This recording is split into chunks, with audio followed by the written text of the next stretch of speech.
চাহিদা ও যোগানকে সামনে রেখে বিশ্ববাজারে দুগ্ধজাতীয় পণ্যের দাম কমেছে। গ্লোবাল ডেইরি ট্রেড জিটিডির অক্টোবরের প্রথম নিলামের তথ্য, ১৬৩ জনের অংশ নেওয়া নিলামে ৪২,০১৩ টন পণ্য বেচাকেনা হয়েছে। টনপ্রতি গড় দাম পড়েছে $৩,৯২১। গড়ে দাম কমেছে ১.৬%।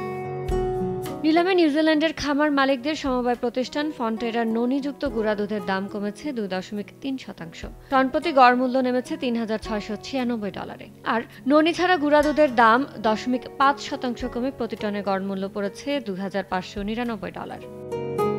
বাটারমিল্ক পাউডারের দামও 2.3% কমে $২,৭৬৮ বিক্রি হয়েছে।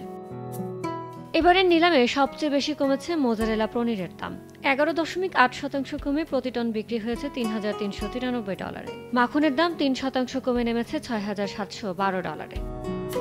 বিপরীতে বেড়েছে আর্দ্রতামুক্ত মিল্ক ফ্যাটের দাম, 1.2% বেড়ে টন প্রতি গড় মূল্য দাঁড়িয়েছে $6,916। চেডারের দাম 0.8% বেড়ে দাঁড়িয়েছে $4,458।